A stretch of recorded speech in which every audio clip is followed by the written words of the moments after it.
Madeleine Laxco. O tema dela eu achei bem interessante, ela mandou no WhatsApp, eu vou ler para vocês. Posso ler, Madeleine? A queda do salto alto, o jornalismo depois do estouro da bolha. Esse é o tema da Madeleine. Em 15 minutos. Vira aí o tempo para eu ver. Foi o cronômetro para mim. Bom, então, primeiramente, uma boa tarde. Queria cumprimentar todo mundo da mesa, os colegas, o Mago do Zóio Azul aqui, esse homem que adivinha tudo. Janaína, querida, Flávio Morgenstern, que é um amigo querido, que me faz abrir os olhos para várias coisas, porque Flávio e eu somos amigos, mas pensamos tudo diferente. Então é uma amizade que me faz crescer muito, porque eu consigo ver as coisas de uma forma diferente. Eu nem ia falar disso na palestra, mas já que Janaína falou da bendita da lei de imprensa, eu estava trabalhando no Supremo na época desse julgamento. Ministro Brito é um fofo, um querido, que me ajudava muito com meditação, para eu ser uma pessoa melhor, não matar os outros a paulada. E eu falei, ministro, o senhor tem noção que o senhor está ferrando com a vida da gente. Porque o que fez isso? Isso fez com que o jornalista arque com as consequências que antes ficavam para a empresa de comunicação. A Janaína sabe que, por exemplo, eu não xingo ninguém por questão religiosa. Eu sou cristã. Eu não xingo, eu não julgo. Ponto. É um direito meu, esse é um país laico. Eu tenho direito de exercer minha religião 24 horas por dia. E as empresas não entendem isso, até por causa da minha cara de louca. Quando eu falo isso, eles acham que é um pedaço de um stand-up. Então, quando eu falo que eu não xingo, eles acham que eu estou brincando. E eles querem que eu xingue. Eles querem que eu diga que o fulano que é ladrão, mas eu não vou falar isso. Não vai ser da minha linda boca que eles vão ouvir. E eu fui processada por uma pessoa e eu tenho toda a prova da verdade. Porque assim, meu coração, ele até bate forte, ele até paquera o discurso. Mas o casamento é no documento. Eu gosto mesmo de documento. Então eu tenho toda a documentação. Só que, depois da lei de imprensa, o que eles fazem? Eles processam o jornalista em pequenas causas. Então ele vai perder. Só que ele me pune com o processo, porque eu tenho que ficar viajando. E aí a empresa de comunicação, ela te cobra que você vá mentir no ar. Só que eu não vou mentir, porque eu vivo 24 horas de acordo com os meus princípios. Eu não vou mentir para o meu público. Eu não vou mentir, porque eu tenho o documento. Se quer ganhar, vai ganhar dizendo a verdade. Eu não vou catar um microfone para atrair o meu público. Se a empresa de comunicação quer viver disso, ela me demita. Eu não vou botar o pão para o meu filho comer na mesa vindo de mentira. Isso eu aprendi com meu pai. Eu nasci pobre, eu sei viver com pouco. Dane-se. E pago as consequências disso. Então, tô lá eu agora pagando parcelado, 48 vezes sem juros, o advogado. Verdade! Tô pagando advogado, passagem de avião, caramba, 4. Porque, e vou ganhar no final o processo, o Ministério Público já se pronunciou a meu favor. Enfim, tá tudo correto, os documentos são corretos, a Janaína sabe. Só que eu sou punida pelo processo, por causa da bendita lei de imprensa. E quem processa sabe disso, entendeu? E aí o que faz a empresa de comunicação? Proba, que cobra de Deus e o mundo que seja proba, ela é independente. Aqui o contrato era só de prestação de serviço. Dane-se. Então foi isso que fez a lei de imprensa. E é mentira, porque aí você processa a empresa de comunicação, ela vai ter que pagar tudo depois. Só que assim, cada um vive de acordo com a sua própria hipocrisia. O nível de hipocrisia que eu tolero na minha própria vida é mais baixo. Então, dito isso, vamos ao estouro da bolha. O preço da liberdade é a eterna vigilância. A gente tem um histórico do jornalismo no Brasil em que começou com pessoas que eram pessoas comuns da sociedade. Começava o pessoal muito cedo. Nelson Rodrigues era jornalista com 13 anos de idade. Eram pais de família comuns, às vezes não muito comuns, porque ganhavam menos, lutavam mais para botar o pão na mesa, mas era gente comum. Até que num determinado momento, anos 70 e 80, isso começou a se elitizar. O jornalista começou a se confundir com as pessoas que ele entrevistava, começou a achar que ele era superior ao resto e começou a criar uma pauta diferente daquilo que as pessoas consideravam, vamos dizer, o normal do dia a dia. A gente viu agora isso no exemplo do MAN.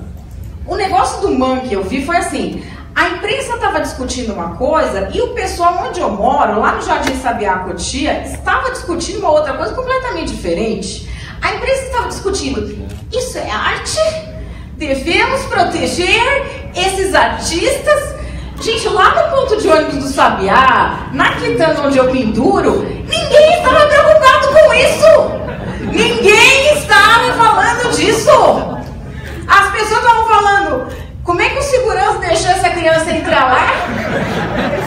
Né? Se aqui no Fantasia Drinks você for entrar com a criança, o pessoal do Fantasia Drinks sai aqui e te lincha na porta. Foi isso que estavam comentando lá no Jardim Sabiá. Aí... porque assim, era apenas isso. Tipo, o Vitor da quitanda lá que eu penduro falou pra mim, gente, outro dia eu passei na porta do Fantasia Drinks com meu filho, segurança já saiu olhando feio. Foi isso que ele me disse. Ninguém estava se importando com a discussão que os jornalistas estavam fazendo. Nem um a favor, nem um contra. Por quê? Porque isso não tem a menor importância. Aí veio lá a Gazeta do Povo e fez uma... eu vou pegar aqui certinho para não errar os percentuais, nada. E fez uma matéria que eu acho que foi a primeira matéria que fez. Eu fiz um vídeo lá no meu canal perguntando se essa... tipo, me questionando se essa discussão importava, porque isso não importava. O que eles foram fazer era para os pais um tutorial, assim, o que afeta o desenvolvimento da criança ou não, porque isso é que as pessoas estão preocupadas. A maioria das pessoas não está nem discutindo se é arte ou não. Todo mundo tem filho artista, tem um primo artista, tem não sei o quê. O que é arte? Todo mundo que tem algum artista na família. É tudo aquilo que enche o saco da gente no churrasco de domingo. Basicamente, a gente já sabe isso. A gente já sabe, a gente só quer saber o que pode levar o filho pequeno ou não. É isso. Aí a gente tem aqui uma pesquisa do Pew Research Center falando do que é o Brasil. E eu achei uma coisa muito interessante, que no Brasil, o que é opinião pública? 83% dos brasileiros acham que drogas ilegais são um problema. Quantos por cento dos brasileiros acham que a corrupção é um problema? 76%. Porque o brasileiro tem noção, né, de que ele paga um guarda para passar com aquele PVA que a gente não pagou, que a gente tem ali uma certa tolerância, porque o nível de exigência sobre a perfeição da vida sobre o cidadão comum é tão alto que é impossível cumprir. E que isso é a corrupção também. O que a gente tem na liberdade de imprensa, na verdade, que se diz que é livre a imprensa, ela é livre para quê? Ela é livre para ir lá e descobrir as coisas que o cidadão quer que sejam descobertas, ou ela é livre para pautar uma pauta absolutamente esquizofrênica e que ninguém está querendo saber daquilo naquele momento?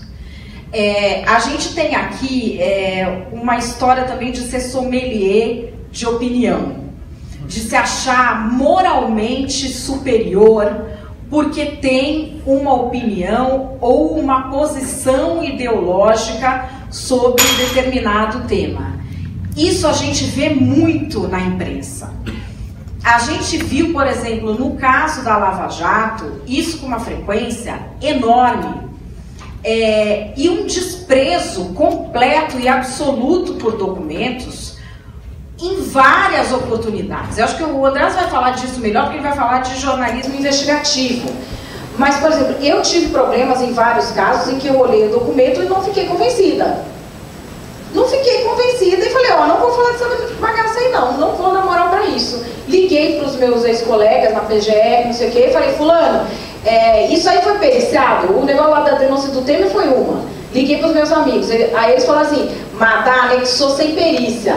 Eu virei pros caras e falei assim, mano, não vou falar disso.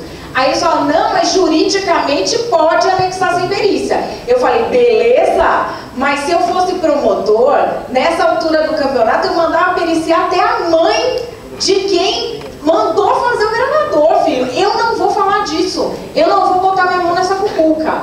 E aí a gente sofre a represália. Porque naquela hora do tumulto, o que te é cobrado? Xingar o cara e entrar no burburinho. Ser responsável não tá na moda. Ser responsável é old school, Joseval Peixoto, né? Ser responsável é Joseval, não tá bom, não quero, não tá legal. Mas assim, é o que eu acredito e eu vou fazer isso, e se não tá bom, também dane-se, porque eu vou fazer o que eu sei fazer. Que é isso, que eu sei fazer isso, eu não sei fazer do outro jeito. Se eu for tentar, não vai ficar legal. E assim, eu não acho que é ser moralmente superior você ter determinado tipo de opinião. As pessoas têm de ser corretas e ponto. E a gente tem visto ultimamente pessoas tentando colocar em oposição campos ideológicos como se eles significassem ser moralmente superior ao outro. Então a gente viu a esquerda fazer esse discurso durante muito tempo, e agora a gente tem visto, por exemplo, pessoas falando sobre meritocracia. Não, porque a meritocracia, aí você vai ver a pessoa é sustentada pelos pais, nunca paga um boleto, nunca quitou um carnê. Tipo, ela pode falar sobre muitas coisas, mas ela não pode falar sobre meritocracia. Uma pessoa que é sustentada pelos pais, uma pessoa que não paga boleto. Aí você vê a pessoa falando, não, porque isso é esquerdismo, porque tem que ser a direita, porque não sei o quê. Ela está fazendo o mesmo discurso da esquerda, que a gente viu a esquerda fazer. Qual é a diferença? Ela acha o quê? Que tem que ser só a direita, então? Ela está fazendo o mesmo discurso do PT? Nós vamos ter o PT 2, então, agora? A gente tem PT 1, PT 2, nós vamos ter o Brasil quando? Não vai ter? Então, assim, eu acho que a diferença, na verdade, tem que ser entre as pessoas que estão dispostas a fazer coisas e as pessoas que vão ficar no Twitter enchendo o saco e ditando regra para a vida dos outros. A gente tem muita gente disposta a fazer coisas. A gente tem muita gente corajosa. A gente tem muita gente disposta a viver como prega e a pagar o preço das coisas que faz e a rever posicionamentos e a saber conviver com quem pensa diferente. Essas pessoas são as que têm de ser valorizadas. Quando a gente chega em momento de crise, às vezes é muito tentador bater palma para maluco dançar. Ficar dando trela para gente que fala e que não sabe lavar um copo, que não sabe o caminho do cesto de roupa. Sabe o tiozão do churrasco? Fica enchendo o saco o churrasco inteiro, não sabe pegar uma cerveja? Quantos desses tem por aí? É aquele cara que fala, eu vou consertar a janela, não precisa ficar lembrando a cada 6 meses. Assim, tem disso de monte. Nós já sabemos que não funciona. É aquela velha frase do Barão de Tararé. De onde a gente menos espera, dali é que não vai sair nada mesmo. Nós já sabemos, não vai sair. Existem pessoas com várias ideias diferentes para construir. E às vezes, por determinados arranjos do momento, não vai de uma forma, vai de outra. O que precisa é de pessoas que sejam acolhedoras para ouvir o outro, para ouvir a ideia do outro e de repente falar, putz, eu pensei errado aqui, deixa eu ouvir o do outro, eu vou fazer do jeito do outro. Opa, eu estava errada nisso. Lembra aquela história da a nova lei do estupro, que eu era super a favor? A Janaína me alertou que eu estava errada. Ela me alertou, ela trouxe números, eu falei, putz, eu estava errada, eu escrevi um artigo outro dia sobre isso. Eu estava errada. Estava profundamente errada, a Janaína me convenceu. E as pessoas precisam evoluir nisso. Qual é o problema de você saber, eu estava errada e evoluí nisso? Fui convencida. Por que precisa ficar nessa coisa, todo mundo maternal 2 agora, quinta série C, o Brasil, agora vai ficar, isso é esquerdismo, isso é não sei o quê. Dá para fazer isso quando? Quando a gente adolescente, papis, paga as contas. Passou dessa fase, a gente tem que ser adulto e juntar com quem faz as coisas. E aí, para terminar, eu queria, assim, deixar uma mensagem de que a gente tem que ter valores. As pessoas têm vergonha de falar nisso. A gente tem que saber quais são os nossos valores, os nossos pessoais, e viver de acordo com eles, e ter coragem de pagar o preço. A gente é um país de covardes, de gente que fecha o olho convenientemente quando vê o erro sendo feito por quem é amigo. Eu não estou falando botar amigo na fogueira, porque eu sou contra isso. Eu sou contra pegar amigo e imolar em público. Se é teu amigo, você vê fazendo a cagada, você chama de lado e fala, ô, isso aí não, isso aí eu sou contra. Porque eu tomo paulada em público de gente da esquerda, de gente da direita. Aqui, os únicos que eu vejo, o Flávio me defende publicamente.